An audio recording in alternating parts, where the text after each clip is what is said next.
순 없다고. 더는 버틸 수 없다. 이 삼성전자 실적 발표에 대한 오늘자 한마디가 아닐까 싶습니다. 지난해 4분기 영업이익이 1년 전에 비해 70% 가까이 줄면서 그야말로 실적 쇼크입니다. 이 반도체, 스마트폰, 또 생활 가전을 잇는 신성장 동력 찾기가 시급한 상황입니다. 윤곽은 이미 나온 듯한데요. 들어보겠습니다. IT 전문가 이형수 HSL 파트너스 대표 나오셨습니다. 네, 대표님 어서 오십시오. 네, 안녕하십니까? 자, 삼성전자 큰일 났습니다. 네, 4분기 이 실적 어떡하죠, 이거? 네, 저도 삼성전자가 이런 숫자를 내놓는 거는 아주 드문 케이스인데요. 네. 무려 영업이익이 전년 대비 70% 가까이 감소했습니다. 그러니까 이게 전체 영업이익 감소폭이 70%라고 해도 네네. 지금 반도체만 또 따로 떼서 보면은 거의 네네. 90% 넘게 줄었더라고요. 네네, 맞습니다. 이렇게 되면은 1분기에 뭐 적자 나는 거 아닙니까? 네, 1분기는 사실상 적자 가능성이 굉장히 높을 상황이고요. 네, 4분기, 작년 4분기 같은 경우도 97%가 감소했거든요. 그래서 거의 메모리 사업은 적자에 가까운 수준이 아닐까 이렇게 추정하고 있습니다. 삼성전자 주주들 그럼 어떻게 해야 됩니까? 뭐 네. 들고 가야 돼요? 아니면 여기서 팔아야 돼요? 네, 가장 고민되는 지점이실 것 같은데요. 그러면 과거에는 삼성전자 반도체 사업부가 적자를 냈을 때 주가는 어땠을까? 네. 한번 볼까요?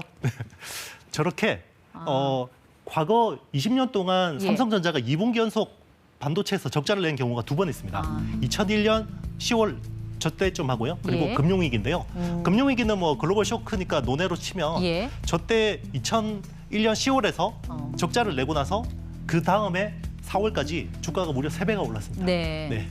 그래서 항상 삼성전자를 투자하시는 분들은 예. 반도체 사업부가 적자를 낼 때 본격적으로 투자를 해야 된다. 뭐 이런 생각들이 많이 생긴 것 같습니다. 근데 보통 이렇게 실적 안 좋고 불황일 때 이제 네네. 삼성은 이제 신성장 동력 카드를 딱 제시를 하면서 그때 위기를 극복을 해왔잖아요. 네네, 그게 맞습니다. 뭐 디스플레이였고 한 번은 또 네, 맞습니다. 스마트폰이었고 네네. 이번에 이 성공 방정식에는 뭐가 들어갈 걸로 보십니까?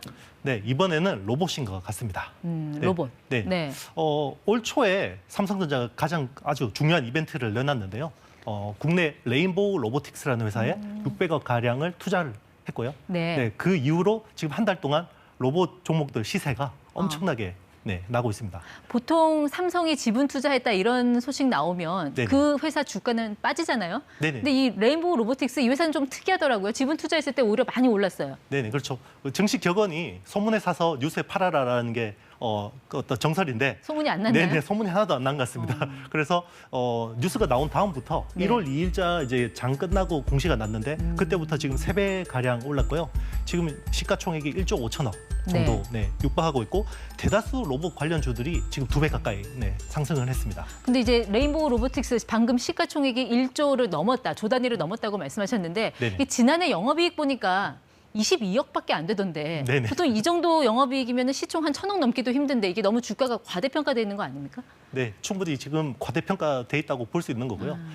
물론 이제 장기적으로 우상향, 성장하는 산업은 분명하지만 단기적으로 주가가 과열됐다라는 것은 분명한 사실인 것 같습니다. 근데 이제 로봇으로 지금 미래 방향이 가는 거는 맞는 것 같은데 워낙 로봇 시장이 크고 이게 규모가 감이 안 와서요. 뭐 산업용 로봇이 있고 또 서비스용 로봇이 있고 뭐 그 중간 단계 여러 가지 로봇 종류들이 있는데 삼성이 지금 투자하고 있는 이 회사 로봇은 어떤 로봇을 우리가 생각을 하면 됩니까? 네, 과거에는 이제 제조용 로봇하고 서비스 로봇으로 이제 분류를 했었는데요. 최근에는 이제 제조용 로봇에서 협동 로봇이라는 개념을 추가로 가져 나왔습니다. 네. 그래서 협동 로봇은 사람하고 로봇이 같이 일을 하는 협업을 해서 하는 로봇을 이야기하는 거고요. 지금 레인보우 로보틱스 같은 경우는 협동 로봇과 서비스 로봇을 하는 회사라고 생각하시면 됩니다. 보통 산업용 로봇이면은 이게 사람들 다칠까 봐 이렇게 막을 치고 로봇만 일하는데 네네. 이 협동 로봇이라는 거는 서로 사람하고 소통하면서 네네. 조금 더 한 단계 진화된 로봇이라고 우리가 보면 되는 건가요? 네네, 맞습니다. 뭐 우리 쉽게 이야기하면 뭐 튀김, 네. 치킨을 튀겨주는 뭐 로봇이라든지 아니면 붕어빵을 구워주는 로봇이라든지 여기에 로봇 자체만으로 일을 하는 게 아니라 사람이 옆에서 같이 도와주면서 일하는 그런 것들이 이제 협동 로봇이라고 합니다. 지금 이제 치킨 튀기는 그 로봇이 나오고 뭐 SKT 같은 경우는 뭐 바리스타 로봇에 또 투자를 했다는 이야기도 나오고 하던데 대표님이 최근 만나본 로봇은 어떤 로봇이었어요?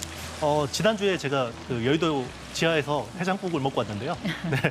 서빙 로봇이 배달해주는 해장국 맛있게 먹고 왔습니다. 그 로봇들은 뭐 반찬 추가 이런 서비스는 안 해주죠? 네, 칼같이 그냥 시킨 것만 주더라고요.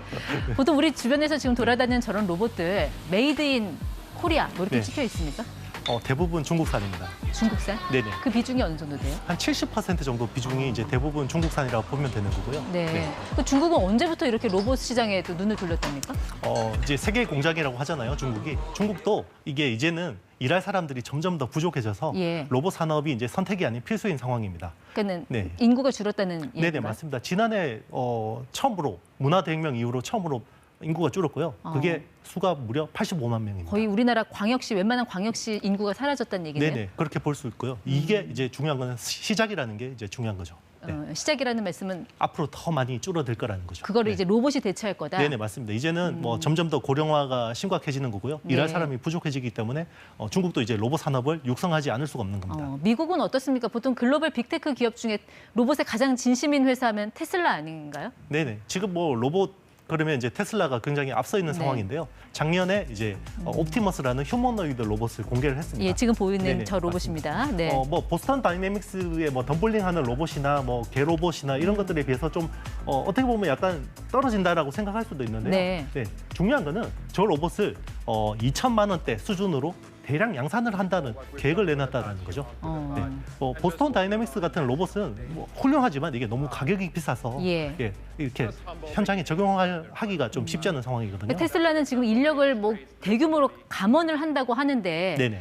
그게 결국은 저 로봇으로 대체하려는 그런 계획이 있는 건가요? 네네, 맞습니다. 처음에는 일단 이제 로봇이 아주 간단한 어떤 보조적인 작업만 하게 되는 건데요. 저 로봇이 계속해서 진화를 하게 됩니다. 네. 이렇게 빅데이터들을 계속해서 모아서 중앙에 있는 슈퍼컴퓨터가 이것들을 AI를 고도화한 그 데이터들을 다시 펌웨어를 업데이트를 해서 이제 로봇이 점점 더 진화해서 고급 어떤 나중에는 숙련공들의 일자리까지 이제 대체하게 되는 거죠. 테슬라가 지금 한 93만 대 정도 되는 전기차 생산량을 2030년에 2천만 네네네, 대까지 맞습니다.